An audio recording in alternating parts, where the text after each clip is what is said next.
Candilejas, teatro y espectáculo con César Vidal.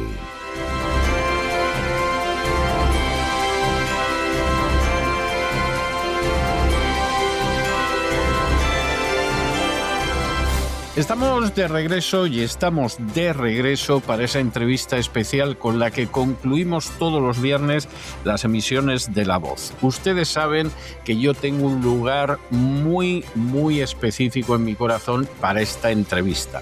No porque considere que la manera en que concluimos el programa de lunes a jueves sea más deficiente. La verdad es que de lunes a jueves siempre concluimos el programa con primeras espadas que lo mismo hablan de la psicología, de la economía, de la literatura. Es gente además de acendrada trayectoria durante años. Pero los viernes siempre nos detenemos en alguien especial. A veces esa persona especial es una persona a la que conocen en todo el mundo. Es ese cantante de bel canto que sigue paseándose por los teatros de medio planeta, esa bailarina de ballet que sigue paseando la música precisamente por los escenarios de medio mundo, es ese director de cine al que le dieron el Oscar y es gente que es conocida internacionalmente. A veces es gente muy especial, pero no es conocida internacionalmente, es conocida en su país, y ahí tenemos interés en que al argentino lo conozcan en México, al mexicano lo conozcan en la República Dominicana, al dominicano lo conozcan en España, al español lo conozcan en Paraguay. Es una idea de poder saltar de alguna manera de los límites más reducidos de la geografía nacional, e incluso en algunas ocasiones traemos a gente que ni siquiera es conocida en todo su país, pero que está desarrollando una labor muy importante en determinadas áreas, en determinadas regiones, en determinados lugares, y queremos que sea conocida y que sea conocida internacionalmente. La persona que les traemos hoy es una persona tremendamente polifacética, lo van a ver ustedes enseguida. Yo podría decir que es analista y acertaría, yo podría decir que es periodista y daría totalmente en el blanco, podría decir que se dedica a la producción audiovisual y les estaría diciendo una realidad, pero es que además tiene detrás de eso todo un bagaje personal, todo un bagaje académico, todo un bagaje político que hace que el personaje sea muy excepcional y que encaje muy bien en esta entrevista del viernes. Les estoy hablando de Beatriz Bea Talegón. Beatriz, muy buenas noches, muy bienvenida. Muy bien hallada, don César. Un verdadero honor y un placer estar aquí. Bueno, vamos a ver. Primera cuestión, que a mí esto me parece importante porque pasa por la línea de los estudios académicos, de las titulaciones. ¿Por qué en un momento determinado Beatriz Talegón decide estudiar Derecho? Por eso de que era una carrera con muchas salidas, como me dijeron a mí en su día, por eso de que efectivamente quería dedicarse al mundo del derecho, para tranquilizar a los padres en el sentido de que iba a tener unos estudios formales. ¿Cómo recala en la Universidad de Alcalá de Henares para licenciarse en Derecho? Pues yo tuve una época muy larga de mi vida en el instituto que estaba absolutamente convencida de que iba a estudiar filosofía. Era mi objetivo. Y cuando llegó el momento de la selectividad, ya de poder elegir realmente con opciones, en ese momento yo recuerdo una conversación con mi padre, donde él, pues un poco pues conversando conmigo, me preguntó, yo tenía que poner el listado de mis preferencias, ¿no? Entonces había que pensar muy bien el orden y las prioridades. Y recuerdo que yo seguía dándole vueltas a filosofía y mi padre pues me dijo, mira, los libros de filosofía están muy bien, te puedes dedicar a leer siempre que tú quieras y a tener este tipo de bagaje, pero de manera autodidacta, pero tienes que pensar también en la vida en algo que te sirva para vivir, ¿no? Para enfrentarte al mundo con herramientas. Y entonces estuvimos hablando de sociología, él es sociólogo, estuvimos hablando de periodismo y yo ahí fue cuando le dije, digo, bueno, yo es que creo que quiero hacer periodismo, así como profesión, como para enfrentarme al mundo. Y entonces mi padre me dijo, bueno, le dije, ¿a ti qué te parece? Todo esto yo con el boli en la mano para hacer el listado de las carreras. Sí. Sí. Y entonces me dijo mi padre, mira, a mi padre le llaman el tío de los periódicos, mis primos en la familia, porque siempre iba toda la vida con un periódico debajo del brazo, siempre leyendo. Y me dijo que él estaba cansado de leer periodistas que hablaban de muchas cosas de las que realmente no tenían ni idea y que él disfrutaba cuando leía a un periodista que tenía una formación, por ejemplo, en economía y hablaba de economía, o un jurista y entonces informaba porque tenía dotes de comunicación. Y en ese momento me miró y me dijo, tú tienes dotes de comunicación, no vas a tener ningún problema para explicar aquello en lo que te tienes que hacer una experta. Esa va a ser la manera de hacer periodismo bien hecho. Y entonces, en ese momento, después de años renegando del derecho, porque en mi familia hay abogados y yo no lo veía, de repente lo pensé. Y hubo un hecho determinante ese verano, lo dejé así un poco in albis, pero hicimos un viaje a Liverpool, mi primer viaje de sola, de adolescente joven sola, y habíamos alquilado un coche para estar en Liverpool, en fin. Cuando llegamos allí, un fallo por no habernos leído bien el contrato, pues nos quedamos sin el coche y sin que nos devolvieran el dinero. Qué bien. No teníamos la tarjeta de crédito del padre de uno de los amigos que era el que nos había hecho la transacción. Y ahí sentí claramente el refuerzo de que era derecho lo que tenía que estudiar, porque me había sentido tan estúpida, tan inútil, al no haber sido capaz de enterarme de lo que ponía en un contrato, que ya vi claro que eso a mí no me iba a volver a pasar. Así que empecé derecho y descubrí haciendo la carrera que es la carrera más maravillosa que podía haber estudiado nunca en mi vida y que se la recomiendo a cualquier ciudadano. Yo creo que todo ciudadano debería tener por lo menos unas nociones básicas de derecho. ¿Llegaste a ejercer de alguna manera el derecho después? Pues yo cuando terminé la carrera teníamos un periodo de becas al final de la carrera y todavía sin licenciarme, pero ya en quinto y terminando ya la carrera, yo toda la carrera estuve trabajando en paralelo. Trabajé como fotógrafo y en un estudio de fotografía de naturaleza y viajes, que es otra de las cosas que me gustan mucho.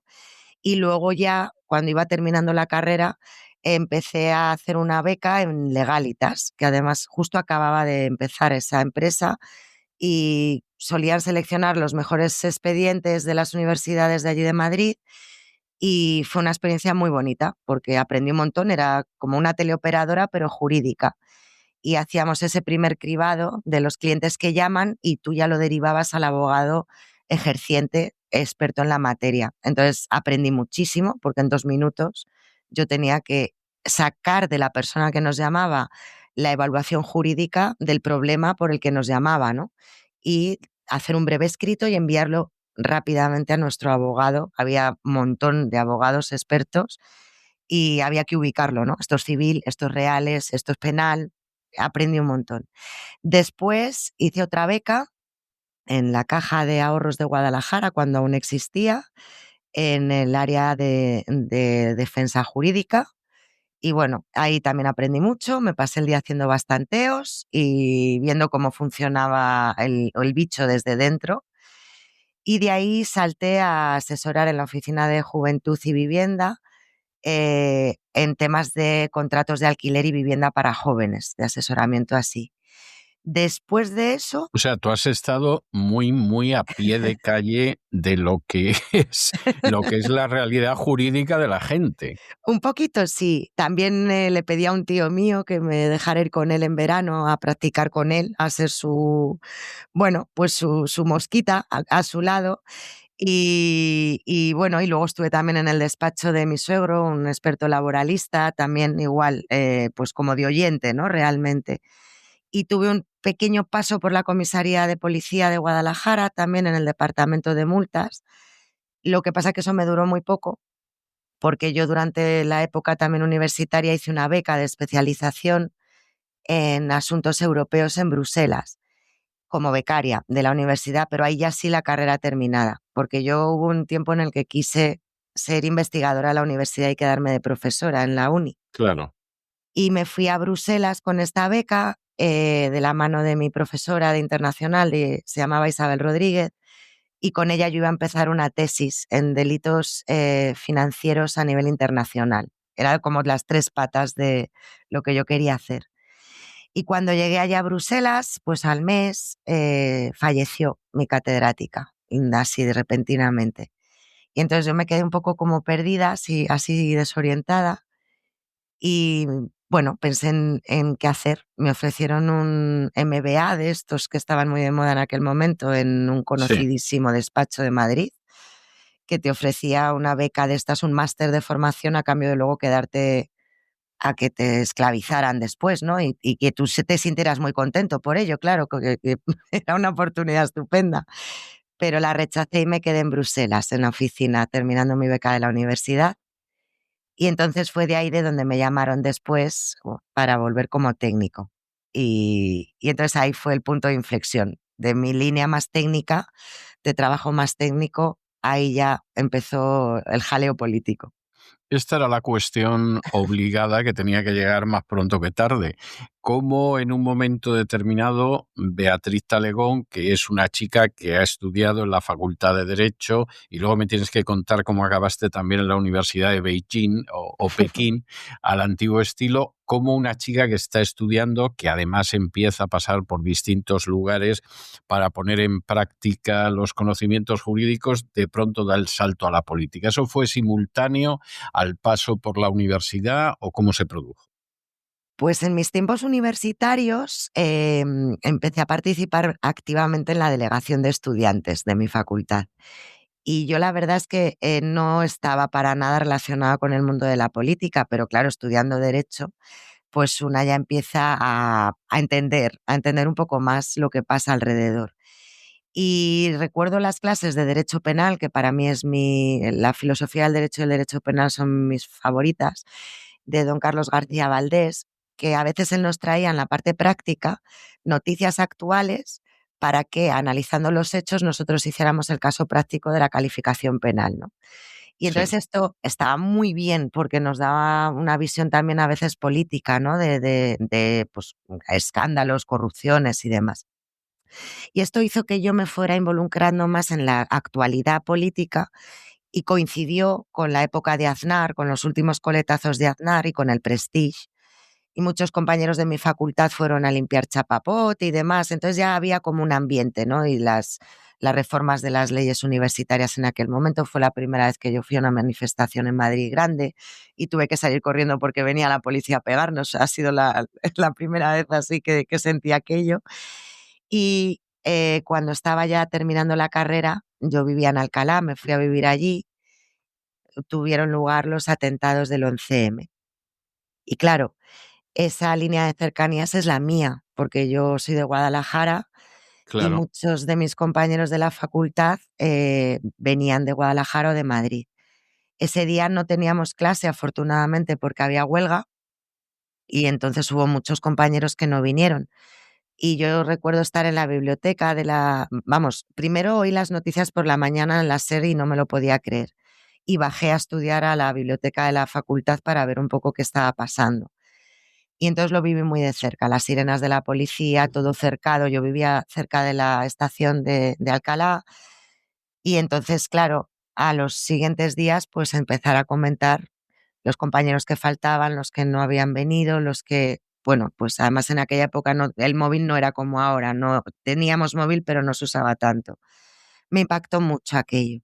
Lo seguí muy de Es decir, cerca, para ti los atentados del 11M te cambiaron las cosas. totalmente, porque me sentí totalmente, vamos, de hecho, el pensar que tienes algo tan cerca, ¿no? Que podrías haber sido tú perfectamente y vivir ahí en ese momento, a mí lo que me indignó fue el engaño que yo iba oyendo en las noticias. Fue la primera vez que como joven, porque yo ahí tendría pues 20 años, eh, estaba viendo en directo que me estaban tomando el pelo, ¿no? Y lo de Aznar y lo de ETA para mí fue disruptivo y yo no tenía realmente ni conciencia crítica ni sabía realmente de política, pero eso me indignó muchísimo.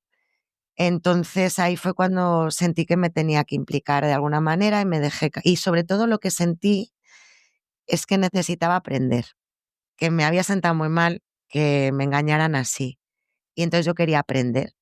Y me pasé por una sede de Izquierda Unida No me motivó nada el panorama y me Pero tú, pasé. en primer lugar, fuiste a Izquierda Unida. Sí, porque a mí me gustaba mucho el discurso de Llamazares en aquella época. Sí. Escuchaba en los debates de Estado de la Nación, que era lo único que yo consumía de política.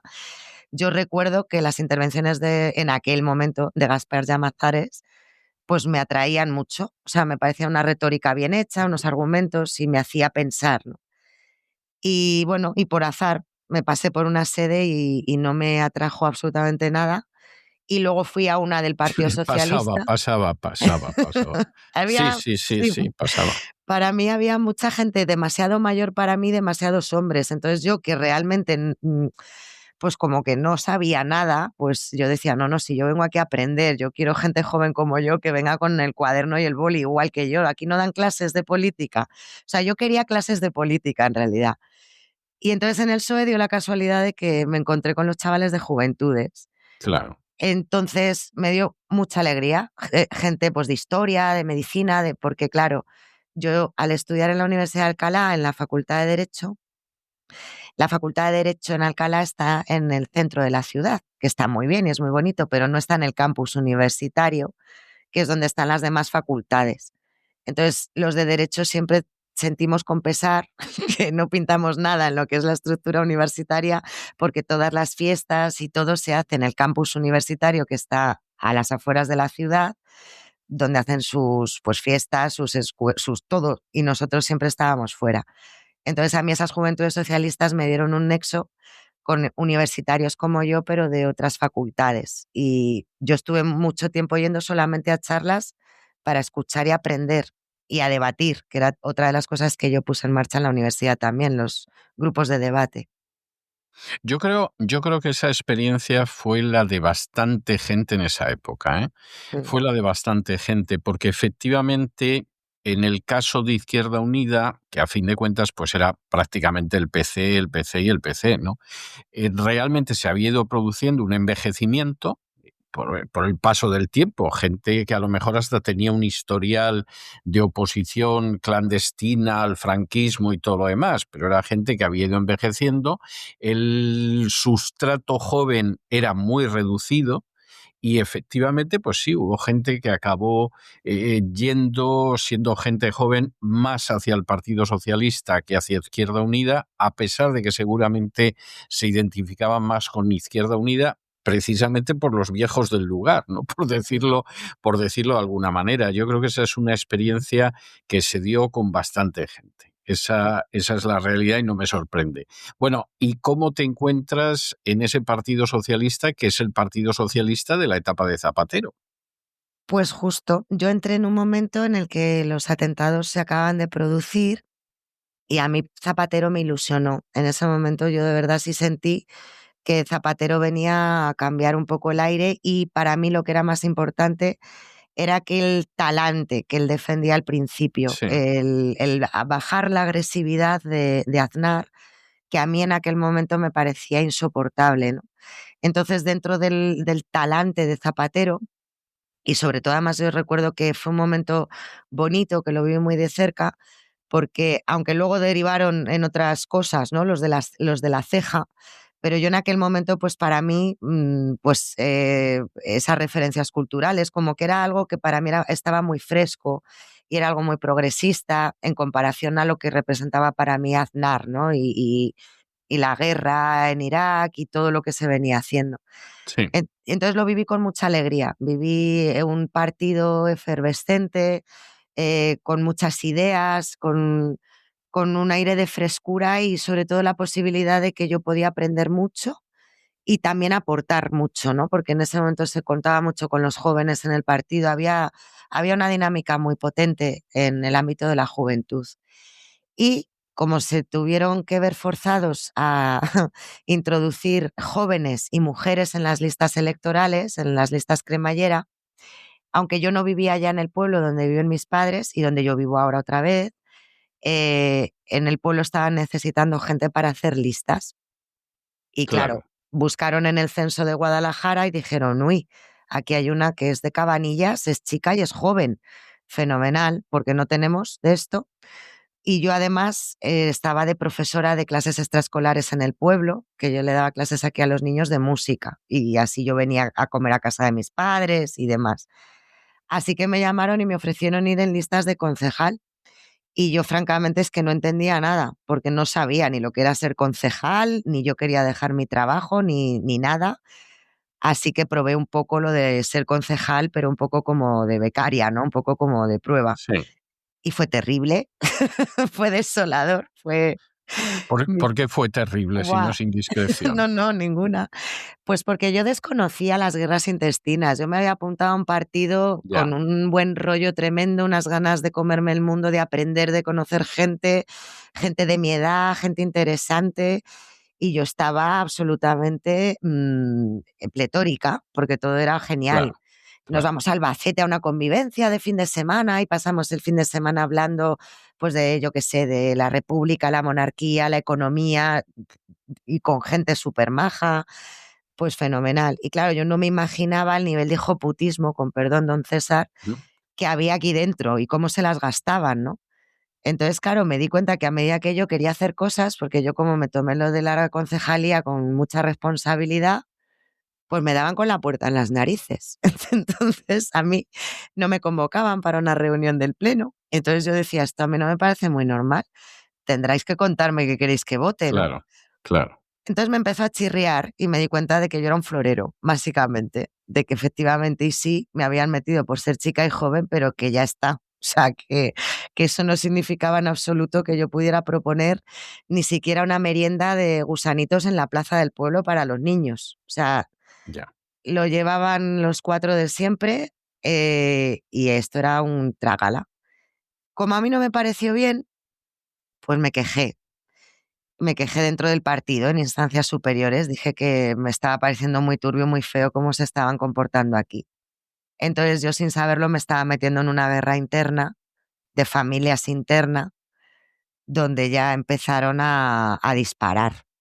Entonces me pidieron los de mi pueblo que entregara el acta, porque claro, yo me llevaba bien con los de Guadalajara y era del otro bando. No quise entregar el acta, entonces me dediqué a venir a los plenos, a no levantar la mano. Esto generó problemas de mayorías. Claro, claro. Claro, yo iba haciendo mi experimento, yo estaba haciendo prácticas y como nadie me explicaba nada, pues... Y entonces ahí fue cuando me dieron mi beca de la universidad en Bruselas, ¿no? En paralelo. Y ellos pensaban que yo iba a dejar mi concejalía porque me iba a estudiar a Bruselas, pero no. Yo pedí consulta a mis mayores, pedí consejo a otros responsables del partido y me dijeron que no dejara mi acta de concejal, que era importante que yo me quedase. Así que me dediqué a venir a los plenos desde Bruselas solo para estar sentada y no levantar la mano y gastarme mis ahorros de la beca, claro, en venir. Pero bueno, así aprovechaba y veía a mis padres también y pasaba el fin de semana aquí. Y esto pues aguanté hasta que pude, porque fue mucha presión. Y de mis movimientos mientras estaba haciendo mi beca en Bruselas, pues organicé las juventudes socialistas de España en Europa, a reunir a chavales y chavalas que estaban en Bruselas haciendo becas y les apetecía aprender de política. Entonces allí sí puse en marcha el proyecto que yo quería haberme encontrado, que era una escuela de jóvenes con intereses políticos. Y ahí te dejaban respirar porque no había intereses previos, imagino. Claro, allí les encantaba, bueno, desde Ferraz estaban encantados conmigo porque yo hacía unas dinámicas muy chulas, hicimos una revista y entonces dábamos material de formación para las otras juventudes. Entonces, las juventudes de Europa se convirtieron en un referente para las juventudes de España y montábamos coloquios y charlas en Bruselas, pues con todas las primeras figuras del periodismo que pasaban por allí. Entonces montamos un club de amigos muy potente. Nos íbamos de repente a Londres a entrevistar a Carlos Carnicero, pues éramos un grupo de unos 20 chavales que Sí. quedábamos los fines de semana, nos leíamos libros entre todos y nos los explicábamos, hacíamos grupos de debate. Y fue ahí ese grupo de amigos los que decidimos pedirnos ya unos años después una beca en la London School of Economics para ir a estudiar a la Universidad de Pekín. Y nos montamos un grupo de amigos, un grupo de estudio de trabajo, cada uno solicitó un tipo de máster, másters de verano, y luego nos reuníamos por las noches y compartíamos lo que cada uno habíamos aprendido en nuestro día de clase. Así nos hicimos 4 másters por el precio de uno, o sea, a nivel de Claro, conocimiento me refiero, luego claro, tenemos sí, cada uno sí. nuestro título. Pero por eso fue por lo que yo me fui a estudiar en mis vacaciones, ahí ya estaba trabajando como asesora del Parlamento Europeo. A todo eso y haciendo un breve pero indispensable paréntesis, ¿cómo fue tu experiencia en China? Increíble. Fue una pasada, fue otro Te creo, mundo. te Fue creo. es que fue impresionante. Y mira que yo ahí ya estaba también metida en la Internacional Socialista, había empezado a viajar un montón, había estado también de cooperación internacional en Bolivia, donde, por cierto, conocí a María Rosalén allí. Esa es una historia preciosa también. Y, cuando llegué a China, es como estar en otro planeta. Me quedé impresionada. Al principio, al llegar a Pekín, pensaba que había niebla y yo no entendía muy bien, en verano niebla y era polución, que Sí, me cierto. quedé impactada, me lloraban los ojos.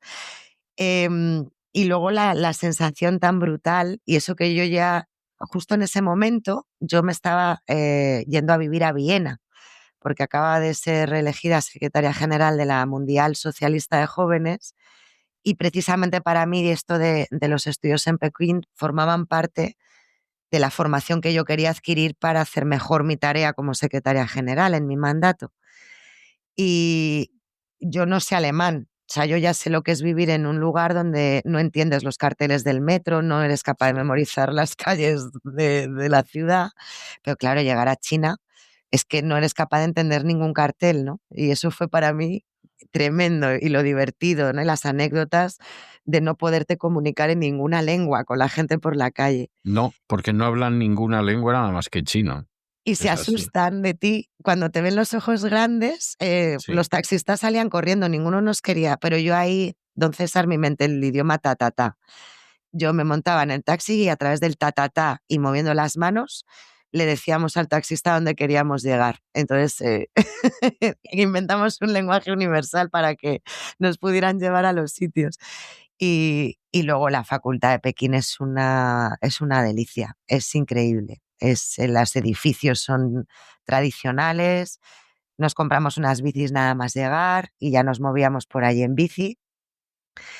Y fue una experiencia impresionante, el nivel de allí, de los profesores, de los compañeros, las bibliotecas, fue increíble. Y luego, bueno, el pequeño viaje que nos hicimos por allí, nos fuimos a Xi'an, y conocer también los pueblos musulmanes, sí, que me dejó alucinada, que eso ya era el colmo, no me podía imaginar a un chino con el atuendo de que yo tenía atribuido más a los norteafricanos, ¿no? O sea, es un sí. impacto brutal y me enganché a conocer el taoísmo. Ahí es donde quise aprender sobre medicina china y la visión más, sí, más oriental, ¿no? Su filosofía más oriental.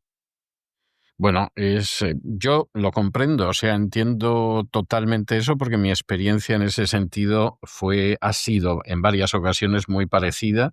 Efectivamente es otro mundo, comprendes que todo parecido en lo que hay allí y lo que se cuenta es pura coincidencia, Mm, es mm. decir, nada que ver lo que vives allí con lo que realmente luego te encuentras, que dicen aquí en Occidente y verdaderamente es algo impresionante. Pero vamos a volver, si no le parece mal a Beatriz, vamos a volver a ese momento en el que estábamos hablando del Parlamento Europeo, de Bruselas, de la Unión Europea, etcétera, etcétera, etcétera. Ese sueño inicial de jóvenes socialistas ubicados en el centro de la política europea, ¿cómo acaba? Buah, pues esa época fue, bueno, esa época, yo creo que todas mis épocas son apasionantes porque las vivo realmente con absoluta entrega.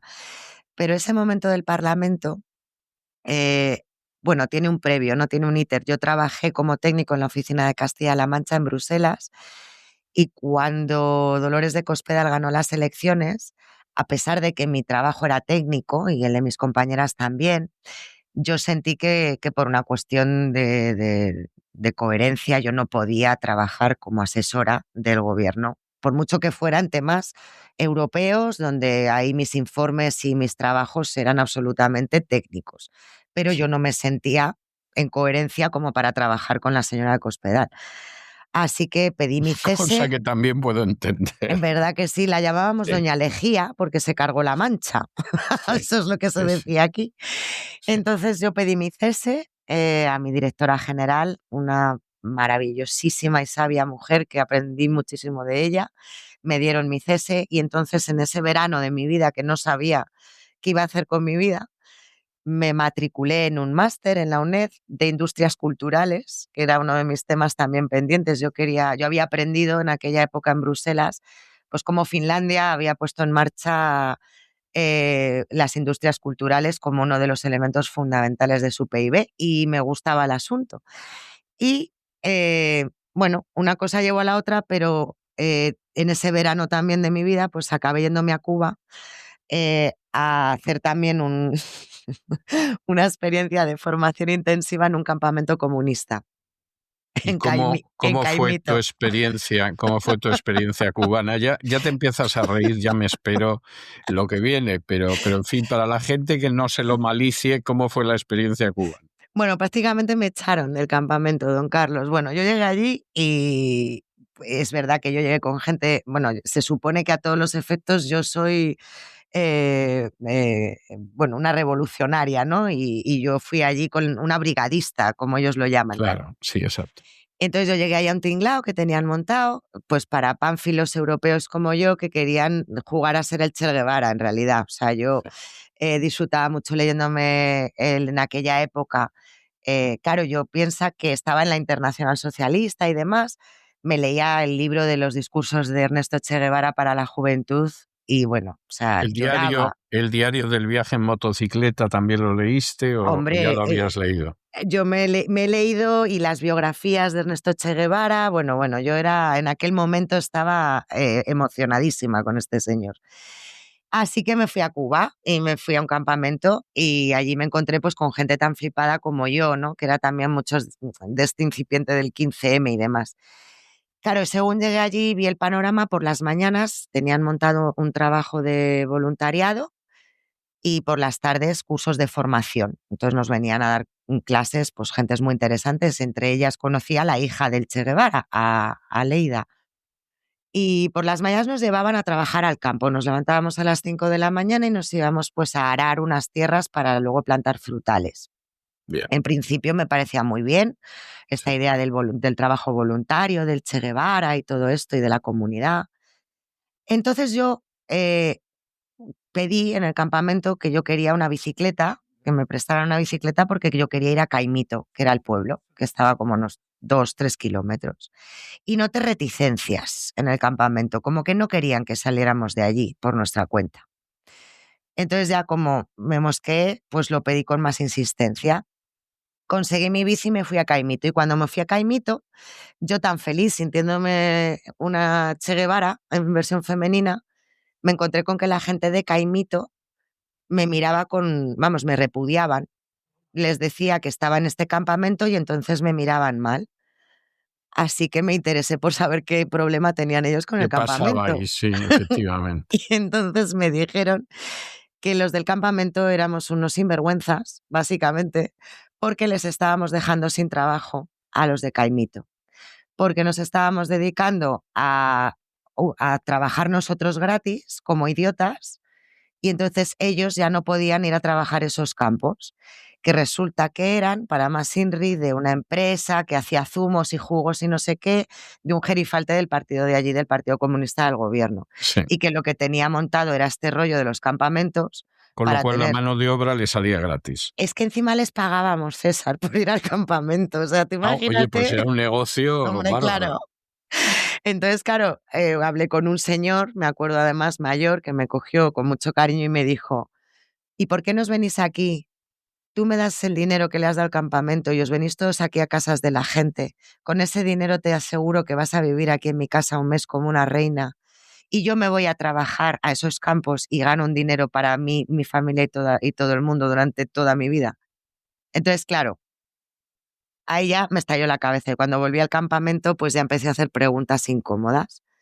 Entonces los del campamento se empezaron a cabrear conmigo. Así las cosas, terminé cogiendo la mochila. Bueno, no estaba yo sola, estaba también con una amiga, con Sarima, que ahora está viviendo en Birmania. Y ella trabajaba en la Comisión Europea y sabía mucho de cooperación al desarrollo. Acabamos las dos prácticamente con nuestra mochila, buscándonos la vida por La Habana y terminando nuestros últimos días hasta el avión de vuelta, viendo cómo los del campamento además nos enviaban gente para que nos controlaran. O sea, fue una experiencia muy Claro, divertida, muy divertida. Sí, sí. claro. Bueno, ya es bastante significativo. Tú regresas, supongo que en algún momento a Europa, porque vamos, Ay, De Cuba debiste de quedar, en fin, yo creo que más que harta, aleccionada sí, seguramente de lo que era. Yo conozco bastante gente que ha tenido experiencias muy similares, es decir, iba pensando en lo que se iba a encontrar allí, luego se encontraba lo que se encontraba y eso le daba muchísimo pesar porque no era sí. lo que andaban buscando. Esa es la realidad. ¿Y cómo continúas tú dentro de la dinámica en el Partido Socialista? ¿En algún momento se produce la desilusión? ¿En algún momento te das cuenta que aquello no era tampoco lo que abrazaste con tanto entusiasmo? ¿Qué pasa ahí? Pues justo en ese momento, yo estaba ese verano un poco replanteándome, yo seguía vinculada a mis juventudes socialistas, a mi internacional, pero bueno, estaba un poco abriendo nuevos horizontes. Y fue cuando me llaman para decirme desde el Parlamento Europeo que hay una plaza vacante y que en ese momento uno de los que habían sido vicepresidentes del Parlamento Europeo, Miguel Ángel Rodríguez, una autoridad, Miguel Ángel Martínez, perdón, Sí, eh, mm, me quería contar conmigo en su despacho. Claro, para mí eso fue otra vez una chispa de emoción, aunque yo realmente en ese momento vital ya estaba más pensando en venir a España de vuelta, ¿no? Volver a claro. Bruselas otra vez, dije: "Ostras, venga, va". Y en el último momento, tuve que renunciar a ese hueco porque colocaron a otro compañero, a uno que había sido cargo institucional en un gobierno regional. Justo habían perdido las elecciones y necesitaban reubicarle, así que me quedé fuera. Y al quedarme fuera me volví a quedar descolocada otra vez. Dije: "Bueno, estudio el máster de la UNED, me centro". Y entonces me vuelven a llamar porque se pone en marcha el Tratado de Lisboa y entran 4 eurodiputados españoles más, si no me equivoco, creo que fueron 4. Sí. Y, una de ellas, bueno, era estas formas de quitarte de en medio a alguien realmente, ¿no? Esta señora venía de Madrid, no querían saber nada de ella en Madrid, era una díscola, y le daban una patada para arriba porque había destapado ella en la Asamblea de Madrid el tema de las tarjetas Black y todo aquello de las Ah, cafés. mira, sí. Entonces, Dolores García Hierro fue enviada a su retiro dorado al Parlamento Europeo y la invitan a esta mujer, una madrileña, a la Comisión de Pesca. Y como realmente esta señora lo que querían era enviarla al ostracismo y no le querían dar ninguna facilidad, bueno, pues me la ponen a mí. Dicen: "Vea, te llamamos, ¿quieres ir con esta señora?". Porque claro, yo no era hija de nadie, ni sobrina de nadie, ni enchufada de nadie. Entonces me mandaron a alguien complicado, que no querían realmente en el partido. Entonces, bueno, yo aprendí mucho de ella. Para mí fue muy difícil aquella experiencia porque yo estaba sola con ella en el despacho, cuando normalmente los despachos tienen mínimo 2 asistentes. Y con muchas dificultades añadidas, porque ella además tenía serios problemas de salud y, bueno, hubo muchas dificultades para trabajar. Y ahí me di cuenta realmente de la organización, de todas las trampas que nos hacían, de por qué nos habían metido en pesca, de cómo nos las liaban por detrás, las técnicas internas del grupo, perversiones, conflictos de intereses de otros, zancadillas.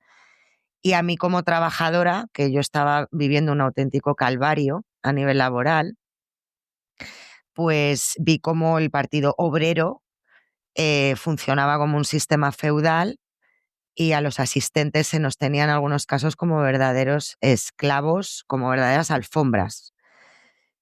Y luego dentro de la estructura del Parlamento Europeo, donde no te puedes quejar de tu diputado porque como eres un cargo de confianza, como se te ocurra quejarte de algo, eres terrible, eres un desleal y nadie más te va a Claro. querer contratar en la vida. Pero lo mío era un problema laboral, de condiciones laborales y de trabajar 20 horas al día y no poder más. Así que las cosas, bueno, yo descubrí eso. Para mí entrar en el Parlamento Europeo era la institución que más ilusión me hacía y al final fue un infierno diario. Yo me pasé los 6, 7 meses que estuve trabajando llorando diariamente de estrés absoluto. Claro. Y en paralelo, pues yo como seguía en activo con mis juventudes y demás, el universo quiso que sin yo realmente candidatarme, mis compañeros me propusieran para ser secretaria general de la Internacional. Y entonces ahí para mí fue también una cuestión de dar un salto, empujada también porque yo me quería ir del Parlamento Europeo como fuera. Y entendí en aquello una oportunidad de irme a Viena y de hacer un proyecto de 2 años que seguía vinculado a la política, pero que me alejaba bastante ya del partido que ya me hacía daño, que me empezaba a generar malestar. ¿Cómo fue tu experiencia en la internacional? En la de jóvenes fue preciosa. Mi relación con la de mayores fue, fue vergonzosa, porque aquello era un chiringuito del señor Luis Ayala, que era un señor súper oscuro y súper enrevesado. Pero la de jóvenes fue preciosa. Conocí a gente de todo el mundo, con muchos de ellos todavía tengo amistad. Y la realidad de la política en distintos países del mundo es muy interesante, porque hay chavales que se están jugando la vida en África por defender derechos democráticos. Entonces, el vínculo que tienes con ellos es importante porque les estás ayudando desde esa organización, pues con cuestiones que son vitales en sus países.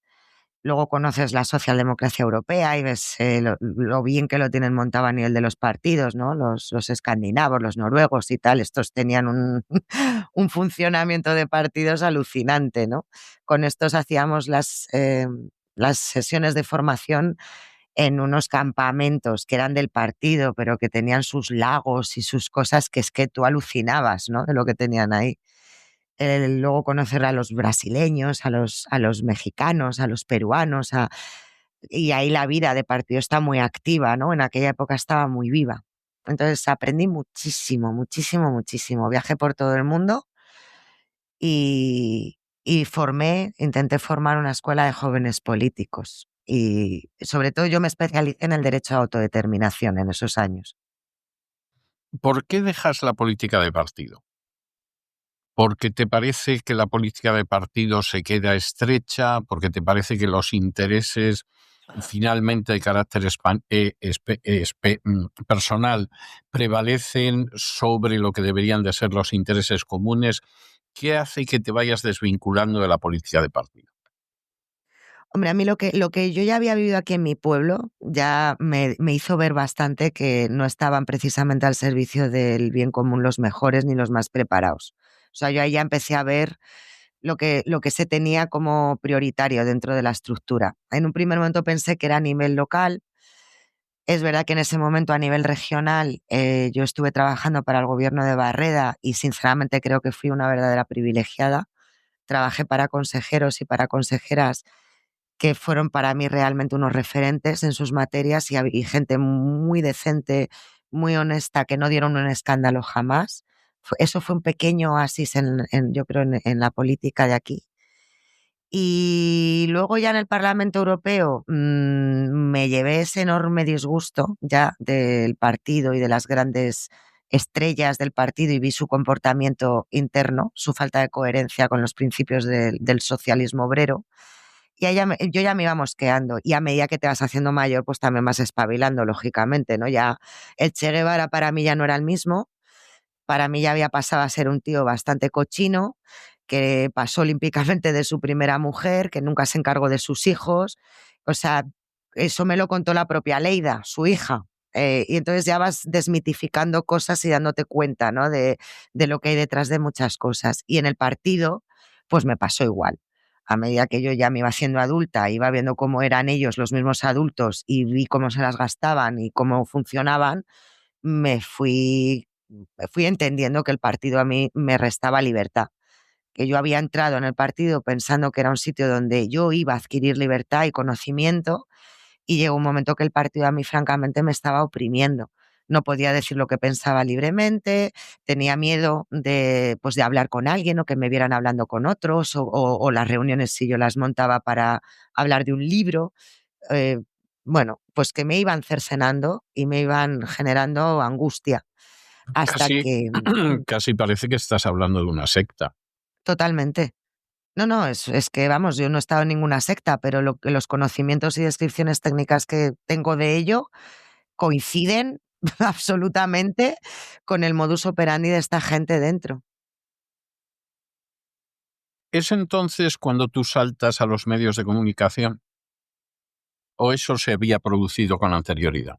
Yo había estado en algún medio de comunicación puntualmente, pero porque claro, el hecho de ser secretaria general en la internacional, pues ya en algunos Claro. sitios, yo recuerdo en Kurdistán, por ejemplo, cuando llegamos, el recibimiento fue increíble de los medios de prensa, me hicieron un montón de entrevistas. En Turquía, que en aquel momento era la primavera árabe, pues ya el hecho de mi cargo me estaba poniendo ante los medios, sobre todo a nivel internacional, en Palestina, cuando estuvimos ahí también con Mahmoud Abbas. Yo ya tenía un poquito de bagaje en eso y yo también me había dedicado a estudiar también comunicación política. En ese momento también me formé en eso porque entendía que tenía que atender a los medios y entonces me especialicé bastante. Y el punto de inflexión fue un discurso que yo di en Cascais en el año 2013, en el contexto del Congreso de la Internacional Socialista, en el que yo tuve que intervenir como secretaria general y yo no sabía que ese discurso que yo iba a dar iba a salir de allí y se iba a hacer viral. Y bueno, me acuerdo, y te estoy hablando de 2013, me acuerdo que en ese primer día, los 2 primeros días, tuvo 8 millones de visualizaciones en YouTube. ¡Qué, Fue como un evento, qué salió barbaridad! en todos los telediarios, no solo de España, sino a nivel mundial, en portadas de periódicos, la chica de Cascais. Porque les dije que me parecía una vergüenza que estuviéramos haciendo un congreso en la internacional en un hotel de 5 estrellas en Cascais. Y eso era un poco la percha de un discurso donde les di por todos los lados, por la incoherencia del socialismo, con aquel momento en el que los jóvenes estaban saliendo a las calles bueno, en esa primavera árabe y esas protestas, donde yo había estado y a mí me habían puesto caras largas por ser del Partido Socialista, que luego yo ya entendí también lo que había detrás, ¿no?, de todo esto, pero yo lo viví en primera persona, ¿no? Y me daba mucha rabia que me vinieran a mí a decir que yo no podía estar ahí, ¿no?, en esas revueltas populares. Así que ese discurso de Cascais saltó por los aires y a partir de ese momento, en una columna del País, hicieron coincidir mi discurso en Cascais con la primera aparición de Ada Colau tirando un zapato o algo así en el Congreso, ¿no?, de los Diputados, cuando ella jugaba a hacer que estaba en la PA. Entonces, en ese momento me empezaron a llamar de las teles en España y yo vivía en Viena, pero fue un momento en el que quisieron llenar las teles de perfiles jóvenes y como yo no dependía de Ferraz, porque Ferraz siempre es el filtro para poderte llevar a los medios, a mí me llamaban como secretaria general de la Internacional Socialista. Yo les decía a todos que sí. Entonces yo le di entrevistas, yo recuerdo en esa semana, cuando saltó lo del discurso, di alrededor de unas 200 entrevistas, sin exagerar. ¡Qué Y me daba barbaridad! igual. Sí, sí, me daba igual que fuera Intereconomía, que El País, que me daba lo mismo, yo atendía a todo el mundo. Y claro, eso marcó mi sentencia de muerte desde Ferraz, donde vieron que no me podían controlar. Entonces ahí empezó una guerra muy, muy, muy intensa con Rubalcaba, muy dura, muy salvaje. Intentaron hacerme trampas muy graves y pues aguanté dentro de la corriente de izquierda socialista, que fue un poco quien quiso respaldarme y hacer un movimiento dentro, hasta que ya en 2015 ya por fin me liberé.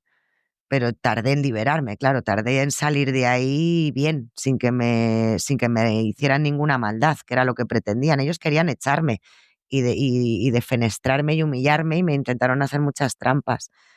Así que fue difícil salir bien, o sea, salir entera y salir yo por mi propio pie.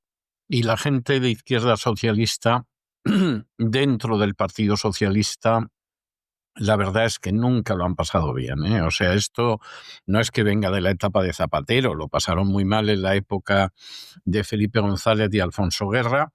Podías estar o no de acuerdo con ellos, pero generalmente era gente muy íntegra en sus planteamientos y es gente que nunca lo ha pasado bien, o sea, lo pasaban mal y los pobres cada vez que levantaban un poco la cabeza les atizaban en la cresta, o sea, esa es una Pero realidad, ¿no? también te digo, César, que porque ellos quieren, ¿eh? A mí al final me acabaron cansando ya y me rompieron el corazón porque vaya panda de testimoniales y al final, con todos mis respetos, disidencia absolutamente controlada. Sí, sí, Ya totalmente. está. O sea, porque yo después de dar batalla con ellos y darme cuenta del tinglao, yo dije, pero ¿y por qué no nos salimos de aquí y montamos algo en condiciones y decente? Pues porque preferían ser la cola de león Sí, y que les colocaran por mínima disidencia que eran, como el partido también hacía ese juego tan, sí. bueno, para el partido tener a esa corriente de grillitos ahí molestando en el fondo de la habitación, pues era la manera de demostrar que el partido era muy democrático, porque Sí. fíjate, tenemos a estos locos ahí votando que no. Entonces, estos llevan toda la vida conformándose con 4 migajas que les ha ido colocando, porque luego al final siempre han sido 3 o 4, que si tú miras sus recorridos, pues se han pasado la vida también en la teta del sistema organizado por la partitocracia y por el aparato del partido. Es verdad, Y ya está. es verdad. Es que yo me acuerdo de tantos, y mira que entre ellos, para mí mi referente ha sido siempre Vicent Garcés, el hermano de Joan Garcés, que para mí él ha sido un padre intelectual dentro del partido. Pero el resto, los demás, pero si se han pasado la vida de diputados en consejos de administración, es que de disidencia nada.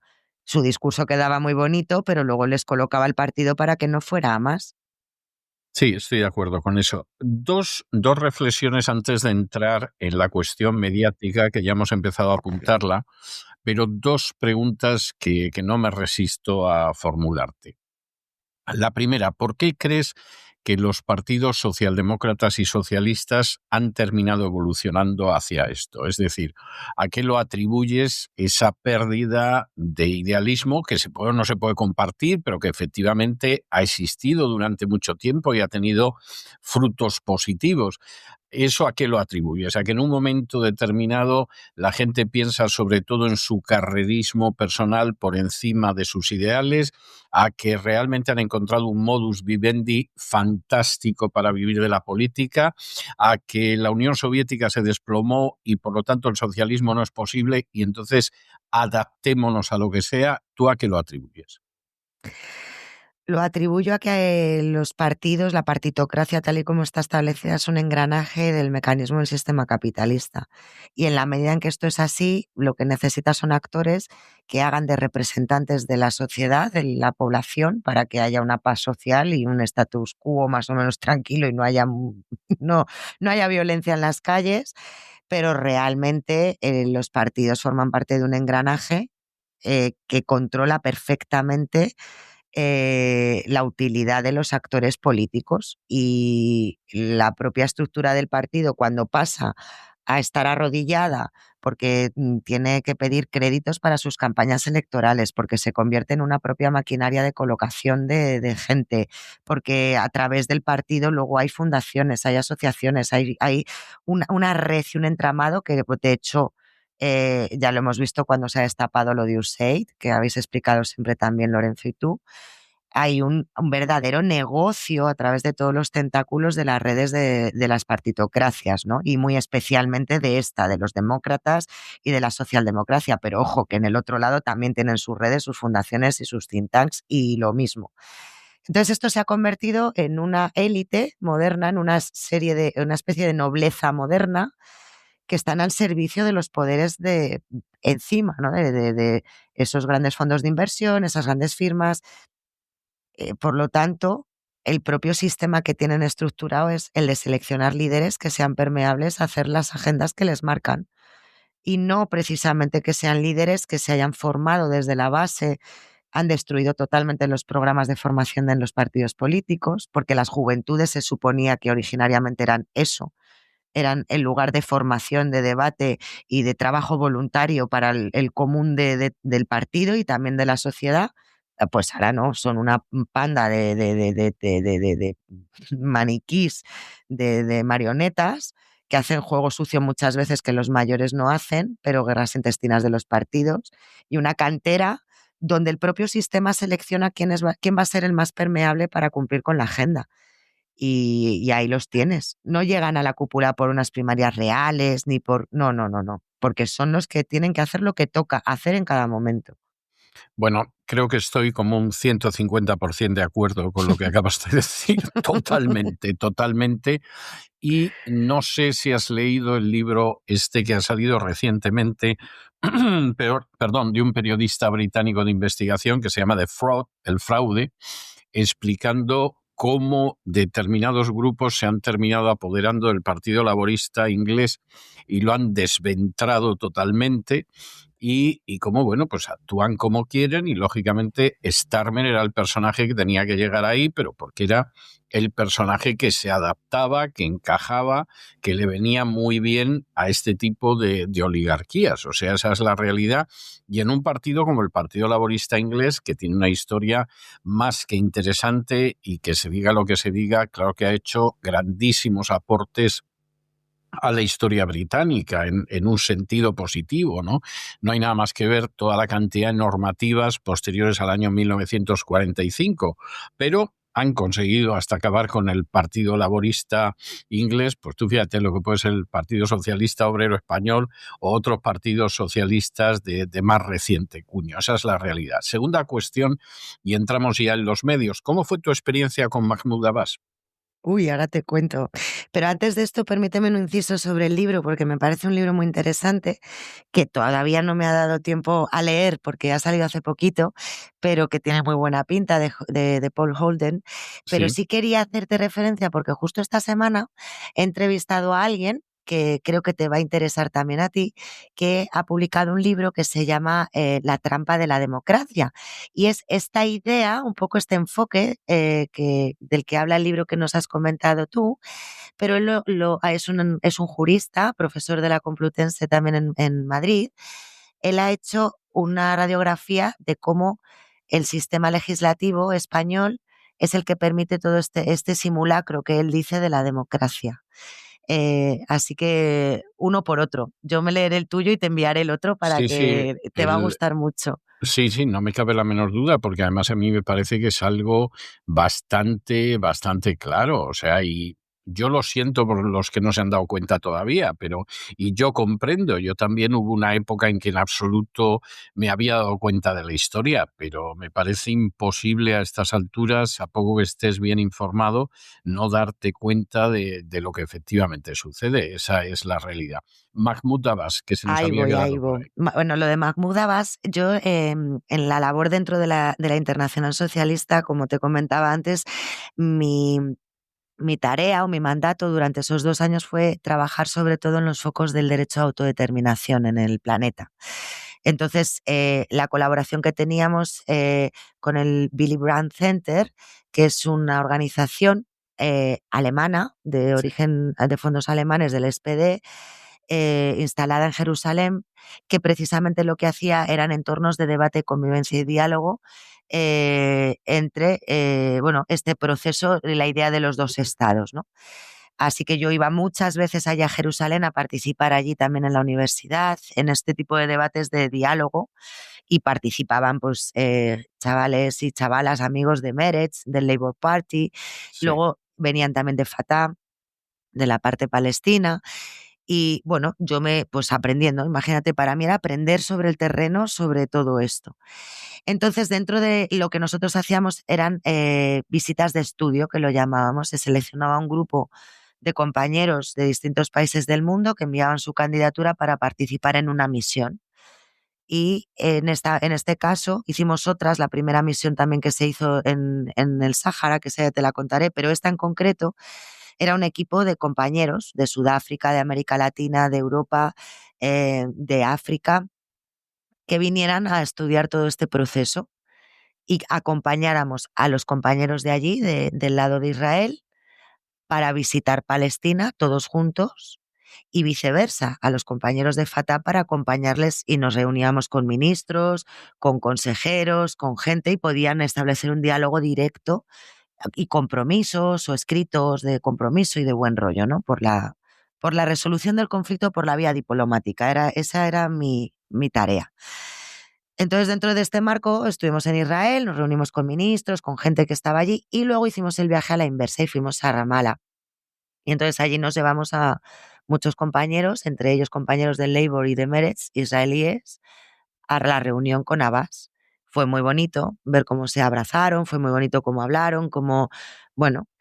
Pero llegó la situación en la que yo le pregunté a Mahmoud Abbas, bueno, yo quiero saber su opinión sobre la situación del Sáhara, y ya que usted apela a Naciones Unidas, pues estos derechos y demás, yo vengo a que usted me firme un compromiso, un draft resolution, como decíamos allí, Sí. un borrador de resolución de apoyo de su organización a los compañeros del Sáhara, porque queremos firmar una declaración de todas las organizaciones de la Internacional de Jóvenes, 8 millones de afiliados en aquel momento en todo el mundo, pues apelando al entendimiento. Y entonces me dijo, no, no, no, no. Yo de eso no quiero saber nada. Digo, ¿perdón? Me dice, no, no, no, no, no. Yo no quiero tener ningún tipo de problema con Marruecos, así que Claro. yo al Sáhara no le puedo apoyar. En ese momento, César, pues igual que lo de los libros del Che Guevara y cuando hablé con su hija, se me cayó el Che Guevara, pues en este momento se me cayó Mahmoud Abbas y todo el tinglao, que luego ya empecé a estudiar y aprendí muchas otras cosas, y sobre todo gracias a ti y a tus maravillosos trabajos y a Carlos, ¿no? Pero claro, yo la decepción me la llevé en la cara. Yo ahí ya me di cuenta de que el tío era un auténtico cara dura. Sí. Sí, sí, sí, sí, sí. Y además obedecen a intereses muy concretos, y esos Exacto. intereses económicos pasan por la carrera y por el bolsillo, no por sus supuestos representados. Es algo bastante, bastante evidente. Estábamos, y volvemos ahí, en toda la cuestión mediática. Vamos a ver, tú efectivamente saltas en un momento determinado a los medios. Hay un momento en que lo mismo apareces en las mañanas de 4 que en la sexta noche, que en preguntas frecuentes de TV3, etcétera, etcétera, etcétera. Cuando en un momento determinado tú empiezas a entrar en toda esta vorágine de los medios, ¿cuándo es cuando tú decides establecerte por tu cuenta, por decirlo de alguna manera? Porque has sido o eres, tú me corriges, directora de opinión en Diario 16 y ahora en Sabemos, es decir, que sí que mantienes una relación con medios de comunicación que no dependen directamente de ti, pero en un momento determinado te dedicas a lanzarte por tu cuenta, y además yo diría que de manera muy interesante. Es muy interesante seguir tus podcasts. Gracias. ¿Cómo se produce esa situación? ¿Cómo en un momento determinado dices, yo no puedo estar solo en los medios de los demás y tengo que empezar a trabajar por mi cuenta? Pues fue una cuestión de, más que otra cosa, César, de necesidad en la pandemia. Y digo lo de necesidad porque, bueno, yo siempre he trabajado con el Diario 16, que ahora se llama Diario Sabemos. Sí. He escrito en distintos medios, en El Plural, en El Nacional sigo escribiendo. He escrito en muchos medios, piezas de opinión. Pero a mí la parte de las entrevistas online es una cosa que siempre me ha interesado mucho, y me gusta mucho el formato de la entrevista. Pero sobre todo durante la pandemia, pues Carlos y yo necesitábamos saber y necesitábamos indagar e investigar. Em, en aquel momento, bueno, vuestro programa, tu programa y el que haces con don Lorenzo, para nosotros es religión en esta casa. y ya en la pandemia para nosotros fue imprescindible. Desde entonces, cuando nos vamos a dormir en nuestra cama no somos dos, somos cuatro. Compartimos cama siempre con don César y con Lorenzo. No sé cómo se va a tomar esto mi mujer, pero Bueno, yo con todos mis respetos y mi felicitación por el reciente matrimonio, muchas gracias. pero aquí en esta casa, y mis hijos hoy cuando les he dicho, me entrevista a don César, y han dicho los dos a la vez, ¡despegamos! Son pequeños, y se lo saben. Así que en aquel momento de oscuridad solo os teníamos a vosotros, César. Y sentimos la enorme necesidad de sumarnos, ¿no?, a esos trabajos maravillosos que vosotros hacíais de investigación del origen del virus. Necesitábamos saber. Y empezamos poco a poco a contactar con gente, a entrevistarla. Y bueno, yo tenía un canal de YouTube, pero que para mí no era por un interés de comunicación ni nada, sino por compartir contenido. Y fue cuando me empezaron a censurar las entrevistas que hacía, cuando me di cuenta también de lo que estaba pasando, ¿no? Y dije, ostras, apareció alguien, Fernando, que es maravilloso, de Upcast, y me dijo que el punto .tv podía ser nuestra salvación para que nuestras entrevistas pudieran llegar a la gente. Yo solamente lo quería hacer por eso, por preservar la libertad de expresión y el contenido tan Claro. importante, porque entrevistábamos a Juan Ramón Laporte, al doctor Antonio Alarcos, hemos entrevistado luego a lo largo de todo esto al vicepresidente de Cohealth, a Malone, a gente del equipo de Kennedy. O sea, hemos tenido entrevistas en primicia prácticamente, que luego, por supuesto, no se han querido hacer eco de ellas, evidentemente, por el potencial que tiene, ¿no?, de información. Así que nos hicimos el .tv para que no nos lo censuraran. Y resultó que beatalegón.tv también ha sido la plataforma básica y esencial para que la gente que quiera apoyar nuestro proyecto pues pueda suscribirse y hacer que nos ganemos honradamente también la vida haciendo nuestro trabajo con esto, ¿no? Una parte de nuestro trabajo y de nuestros ingresos viene precisamente de que la gente quiere consumir nuestro trabajo. Y para mí eso es algo fundamental, y yo siempre lo digo, ¿no? La gente tiene que hacerse responsable, y si quiere un periodismo de calidad, pues tiene que suscribirse.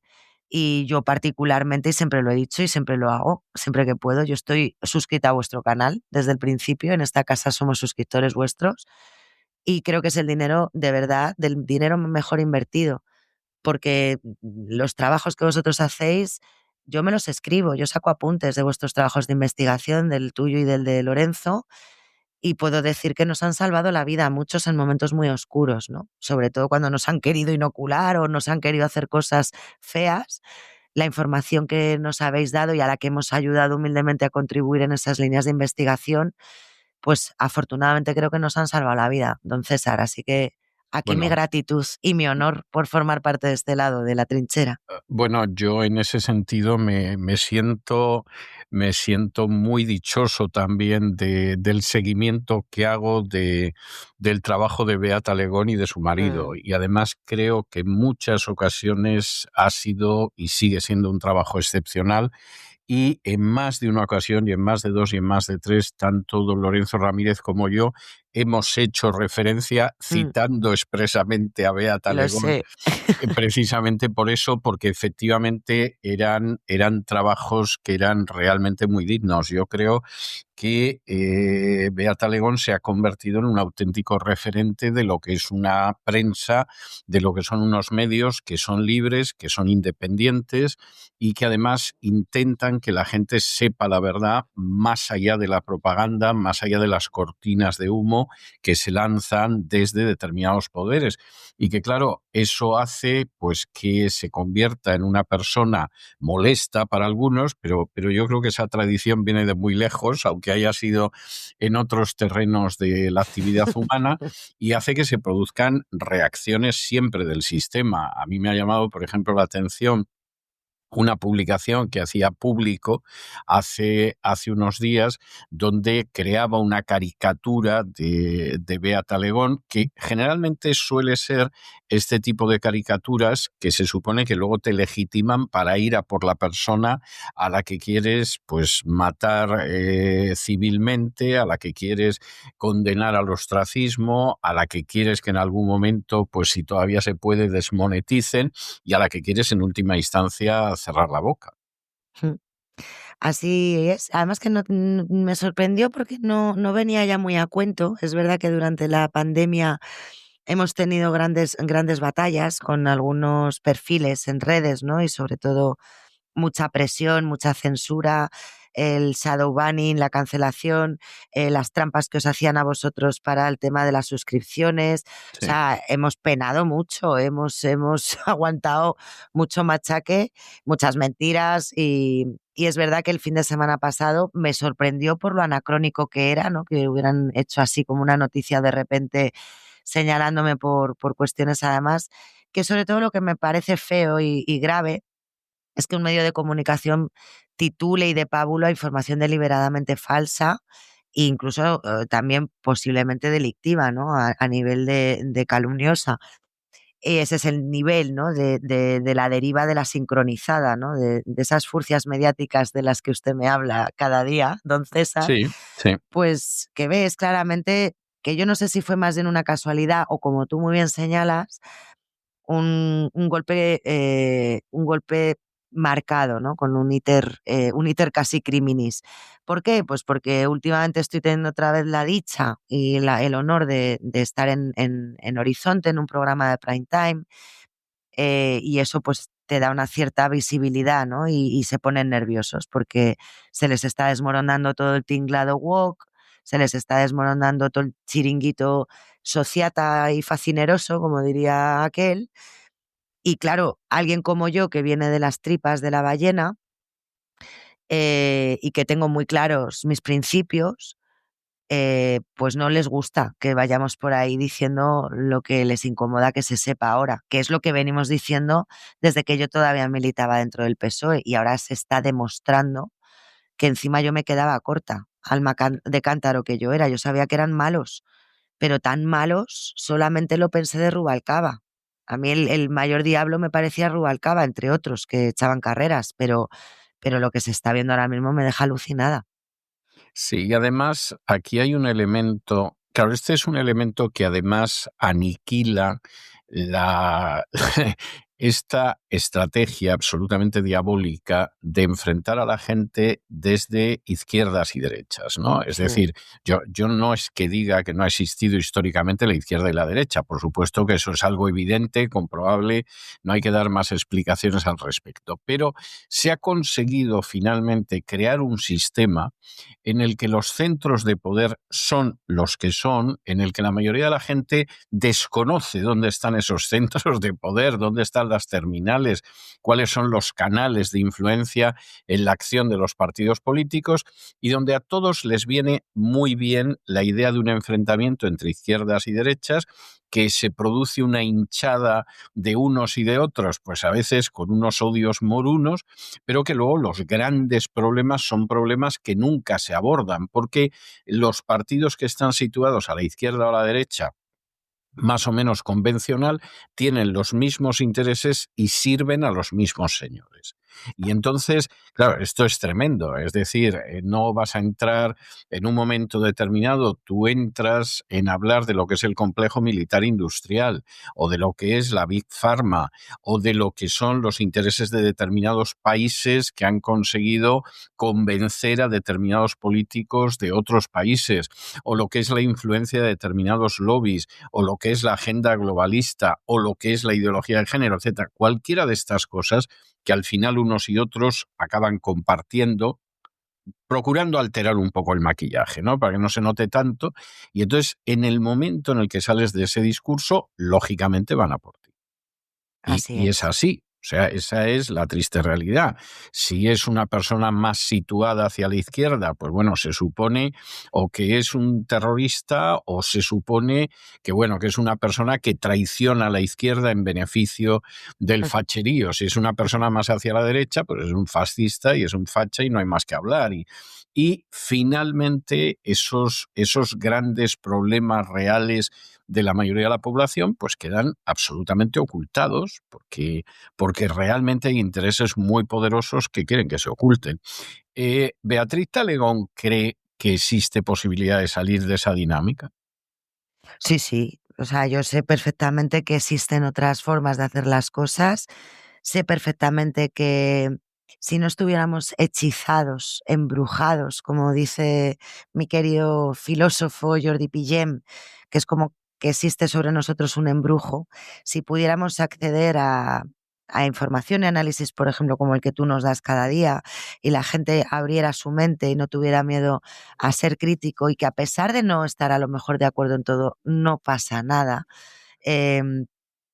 Claro que es posible y de hecho es necesario que demos pasos hacia posturas de reconciliación entre pares, ¿no? Entre seres humanos, que los de la base de la vida, los que tenemos que trabajar para, para pagar a fin de mes las necesidades básicas, que somos la mayoría, pues tenemos realmente los mismos problemas que nos quiten el sueño, que es la Sí, salud, que es la seguridad, la paz, nuestra familia, y eso es lo que nos preocupa a todos. Y nos han hecho creer que hasta para eso hay distintas maneras de verlo, ¿no? Y que nos tenemos que enfrentar por ello.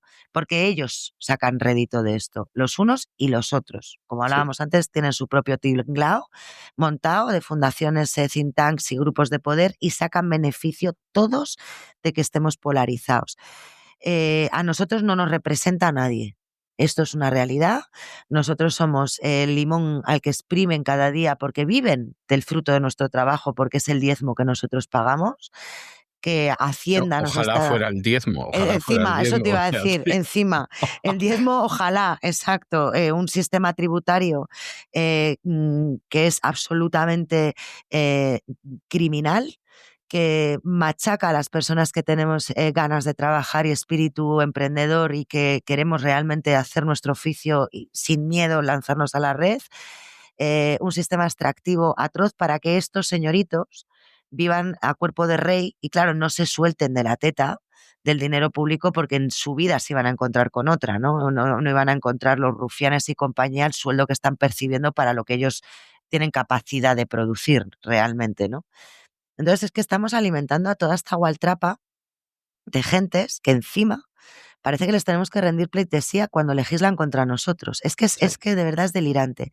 Sí creo que hay soluciones, creo que si fuéramos capaces de implementar las nuevas tecnologías con un rigor, con ética y con transparencia y control real, que también se debería poder hacer, creo que sinceramente podríamos dar el paso de prescindir de ellos y de tener un sistema básicamente tecnocrático que regule el dinero de todos para las prioridades de todos con, con absoluta eficacia, con absoluto rigor, con unas prioridades básicas basadas en los verdaderos derechos humanos, que es la sanidad, una educación y unas infraestructuras y la seguridad de todos. Y creo que ahí nadie debería tener duda en que merecemos todos la excelencia y que con el dinero de todos queremos excelencia. Y para estar de acuerdo en eso, creo que no nos hacen falta toda esta panda de fantoches indocumentados y corruptos. Y, y dicho esto, sí creo que es posible. No sé si es viable dentro del panorama, pero sí creo que es posible. Y hemos perdido demasiado tiempo enfrentándonos entre nosotros, creyéndonos enemigos cuando en realidad no lo somos. Y ahí está la fortaleza de esta gentuza. Porque para Estoy mí son totalmente de acuerdo. todos iguales. Son Sí. una clase a la que detesto, junto a los de Hacienda, que contigo comparto también, y a las furcias mediáticas. Y ya me callo y terminaré diciendo que has sido tú, César Vidal, el que hizo posible la reconciliación entre Cristina Seguí y yo, a la que no puedo dejar de enviar un abrazo y un beso desde este espacio que tú me brindas, porque fue gracias a ti además que se produjo una conversación necesaria entre las dos y es una mujer a la que le tengo un especial cariño, aunque no estemos de acuerdo en todos los posicionamientos. Tú hiciste posible esa reconciliación y por eso te quería dar las gracias. No, las gracias te las doy yo a ti por decírmelo, porque yo soy una persona que cree, y cree de corazón, en el sentido de la reconciliación de la gente, cree que la Sí. gente se puede reconciliar. Yo creo que la gente, efectivamente, una de las mejores labores que puedes hacer es la de establecer la paz entre las personas. Por supuesto, también lo creo en relación con las naciones y me has dado el regalo del viernes. O sea Ay, qué que lindo. me da muchísima alegría que me hayas podido decir eso. Bueno, Bea, yo me pasaría horas enteras hablando, encima como además hemos ido llegando por caminos bastante distanciados y bastante diferentes a las mismas conclusiones, pues esto yo me imagino que debe ser como Leibniz y Newton cuando se enteraron de que cada uno por vías distintas había descubierto el cálculo infinitesimal, ¿no? Entonces debieron de pensar que era algo que, claro, era indiscutible, cómo no se iba a llegar en otra lengua, en otra tierra y por otro camino a una verdad universal, ¿no? Y sinceramente coincido totalmente con lo que acabas de decir y además creo que venimos de trasfondos bastante diferentes, profesionales, de edad, de sexo, etcétera, y sin embargo, pues al final, para llegar a la conclusión de la verdad, posiblemente lo que hay que tener es un corazón abierto y una mente abierta. Esa es la realidad. Pues Beatriz, ha sido verdaderamente un placer tenerte en esta entrevista. Creo que es una entrevista enormemente iluminadora y luminosa. Creo que hay muchísima gente que la va a disfrutar y que seguramente en muchos casos va a encontrar un eco de lo que tienen en el corazón y en muchos casos de pronto va a decir, a ver si va a ser así. Y eso ya es un buen inicio para ir avanzando. Un abrazo muy fuerte para ti y para tu esposo. Nos encontramos en cualquier recoveco del camino. Un placer, Carlos, y César, perdón, le daré el abrazo a Carlos, por supuesto, y dar un abrazo a todo el equipo, a la nueva incorporación María, que lo hace brillantemente bien, a nuestro queridísimo Lorenzo, a don Isaac, a quien seguimos asiduamente en las redes y nos gusta mucho también, y gracias a ti, don César, con todo nuestro cariño, porque formas parte, de verdad, de corazón de la banda sonora de esta familia. Un beso muy fuerte. Muchas gracias. Y ustedes esperamos que al final del programa tengan una sensación especial de que lo han pasado bien, de que realmente se han entretenido, de que han aprendido una o dos cosillas útiles y precisamente por eso los emplazamos para el lunes de la semana que viene, Dios mediante, en este mismo lugar y a la misma hora. Y como siempre, nos despedimos con una despedida sureña. God bless you. Que Dios los bendiga.